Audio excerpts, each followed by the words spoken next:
Hey guys, welcome back to my channel. My name is Victoria if you don't know me. Sometimes I also go by Vicky. Depends how I'm feeling that day. Today I'm going to be talking about kind of tips, I wouldn't really say tricks, and things I wish I knew whenever I was first starting out doing like makeup, anything like that. If that's something you're interested in, I really don't want to say keep watching because I know a lot of people don't like when people say that. Let's just move right into this thing. I'm just gonna kind of be hopping all around, just give my advice and opinions on things. You know, it's okay if we don't agree on everything. The first thing I'm going to talk about, I guess, is that your brushes matter. You can't go and buy any brush out there to apply makeup. They're not going to all apply the same. They're not all made from the same material or anything like that. But if you do want good starting out brushes, I would definitely recommend Wet n Wild or BH Cosmetics or the Morphe brushes. And then whenever you're feeling maybe more advanced or just maybe looking to splurge, then I would recommend ones like Sigma or Smith brushes. Those are probably some of the more high-end ones that are known for being super great. And the reason that I say that they matter is because if you just go and get a super cheap brush, like I do have some, kind of ones like these, I don't know where these came from or anything like that. You know where that cat hair came from. They're just really cheap brushes, and I keep them just to maybe play around with, to kind of experiment with, honestly. But like this one right here, it is kind of on the fluffier side. It's definitely not flat by any means, and it says it's a lip liner brush.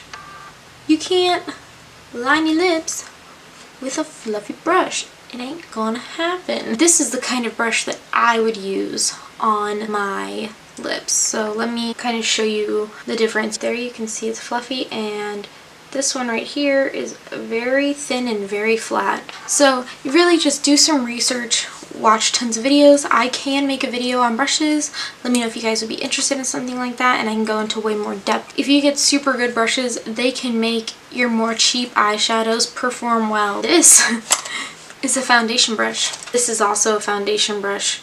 You can see how thick this one is, and you can see how thin this one is. I also have one that looks more similar to what you see people use today. Both of these brushes are very dense. They have so many bristles, and it's really going to buff on your foundation to a nice beautiful finish. This one, it's more flimsy. More than likely it's going to leave streaks all over your face. That is just another example of why brushes really matter. Sponges super matter too. So this is the Real Technique sponge. This is my very dirty Morphe sponge. I used to also have Beauty Blender. I just haven't bought it in a while because it's $20 a sponge. To me, this was $8, this was $6, and I find this one to be better quality. It's really just about learning, and honestly, a lot of times it is trial and error. I mean, I feel like that's what really will make you a good artist in the end, because that's what makeup is. You're applying art to your face. That's what always makes you better no matter what you do, you know? Practice makes perfect. Like I was just saying too, I'm gonna just flow into that. Practicing. Practice with everything that you have. Practice with your cheap stuff. Practice with the more expensive stuff. You just gotta feel it out. Practicing just makes anybody better at a skill. Whether it's drawing, whether it's playing a sport, whether it is playing video games, like it doesn't matter what it is. Even animals, like learning to crawl, learning to walk, no matter what it is, practicing is gonna make you better at it. Just do it, as Shia LaBeouf would say. Dabble in some stuff, whether it's cheap, whether it's expensive. Put your eyeshadows on your cheek. Put your blush on your lids. Put eyeshadow on your lipstick. Just try things and see what works for you. See what works with your skin best. See what looks best on. Use your fingers. Use your cheap brushes. Use your expensive brushes. Just go all out. You never know what is going to work until you try it, and that's just one thing you got to do. And I mean, it's just makeup at the end of the day. You're going to wash it off, and that's one of the great things too. You can just play around. You don't have to go out in it if you don't want to, you know? You just mess around at your house, have some fun. If you're not feeling it, just wipe that shit off, girl. One thing that probably started, I want to say, maybe 2016 and 2017, the craze for coconut oil. Coconut oil can be great in a lot of ways, you know? It's actually a great makeup remover. It is not a good moisturizer. Do not moisturize your face with coconut oil. You can Google, do a quick Google real quick. It is I'm probably going to say this wrong, cognogenic, which means it clogs your pores. So it will, you know, clog your pores and then cause you to break out. Coconut oil, you can cook with it, you know, do whatever you want with it outside of the realm of your skin. Do not use it for a moisturizer because it's going to just sit on top of the skin. It doesn't really absorb, so it's going to sit on your skin. It's going to clog your pores just like makeup would if you left makeup on all night and then you wake up with some breakouts. Another thing, don't sleep with your makeup on. But yeah, coconut oil is amazing for taking off makeup. Any kind of makeup, whether it's like super stuck on liquid lipstick, waterproof eyeliner, eyeshadows, all that jazz. Eyelash glue, that lash glue stuck like right in the bands and stuff, or right in where your eyelashes and your eyelid meet, right there. It'll take that stuff right on off. But you have to wash it off. It is not as great as everyone makes it out to be, in my opinion. Coconut oil is not 100% proven to whiten your teeth. It is not 100% proven to moisturize your skin. Somebody just took that and kind of ran with it, honestly, and made it into a huge thing, and now there's tons of people who use it all the time. And some people aren't prone to breaking out, but if you are, I would just use it to wipe off your makeup and then wash your face afterwards. Something that is gonna get oil off, not just any face wash. Make sure it's one that you can feel that there is no like greasy residue left over, you know what I'm saying? Another thing along the lines of your face and your brushes is cleaning them. Just making sure to clean them. You don't, depending on your skin type, you do not have to wash your face day and night. I don't wash my face in the morning. I do have dry skin, so I usually wash my face only at nighttime. So yeah, wash your face, wash your brushes. Don't go into it blind though. Definitely do some research before you just go and buy anything. Don't go and buy some face wash that's going to harm your face. Read up stuff for your skin types. Read reviews, which is kind of the next thing I'll talk about, so I will transition into that. Just make sure you're getting the right thing. Like, watch reviews on YouTube. Make sure you're going into the information box though, and make sure that the post is not sponsored. Make sure that the company is not paying them to promote that product, you know? But yeah, look and see, like, find somebody who has very oily skin and this product works great for them. Don't go and buy something when you have dry skin that's meant for oily skin that's gonna super strip the oils, and then it's gonna leave you super like tight and dry and cracked feeling, and then your face is gonna be flaky the next day. Next, reviews. Be a frequent reading reviewer. It will help you out so much because you can't trust everyone's opinion all the time.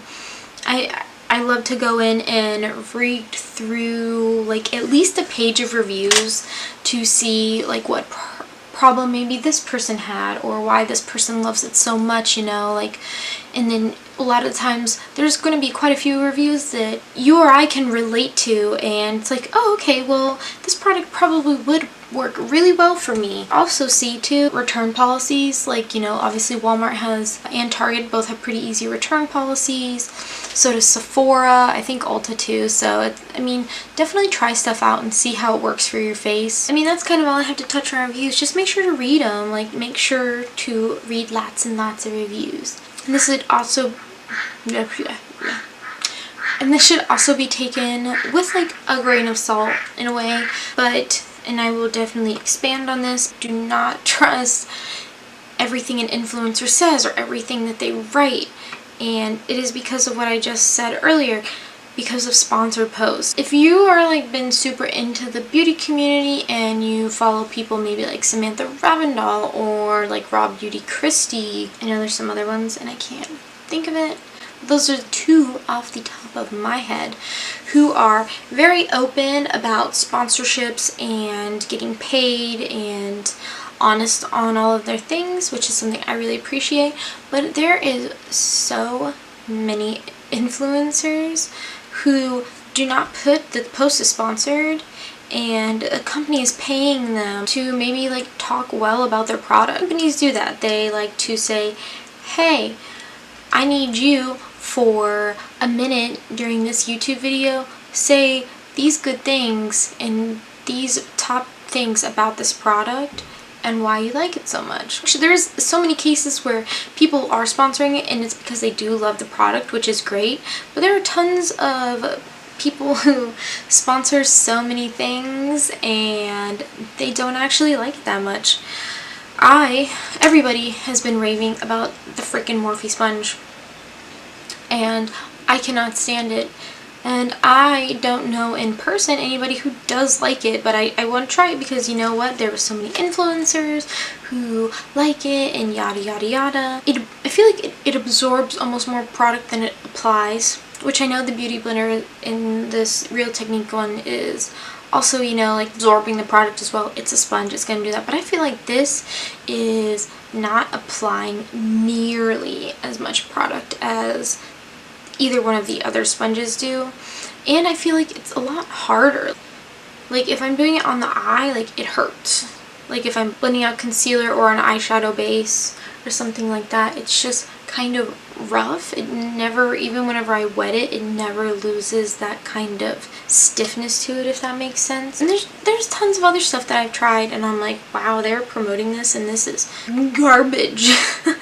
And it really sucks because I see so many people all the time fall for stuff, and I've been a victim to that too, and it sucks that people are out here promoting stuff when in real life they're probably never going to use the product again unless they're maybe asked to because it'll be sponsored again or something like that. Definitely make sure that definitely ties in with like reviews. Make sure that if you want to try a product because the influencer likes it, go and find that product on Sephora, and tons of people leave reviews on Sephora. Read through it, make sure that it is all the things that they're saying. I don't know, like make sure they're not like, wow, this is so matte, and everybody else is like, wow, like I got so greasy throughout the day, this didn't keep me matte at all. It happens all the time. It happens so much more than probably the average person would think. Also, like touching on the same thing, not everything that works for them is going to work for you. So that kind of stuff kind of goes hand in hand. Sponsorships and influencers can sometimes be kind of like a double-edged sword, if that makes sense. Or it's just like some people may love like a certain type of gloss or a certain type of lipstick. I have people who love the MAC Myth lipstick. Actually, I got it for a Christmas present. I remember using it, and literally the first time I used it, it would like separate and like just collect in the lines of my lips, and it would collect around maybe anything that was any kind of dry. But like I'm seeing so many other people use it and it's just like beautiful on them, and I don't know if I just got a bad one. There's just tons of things like that that can work for someone else and not work for you. I hope I'm not rambling too much. I'm so sorry. Oh. So this one, kind of one that I definitely wanted to talk about for sure too, with especially the way that social media is these days, is that sometimes less can be more.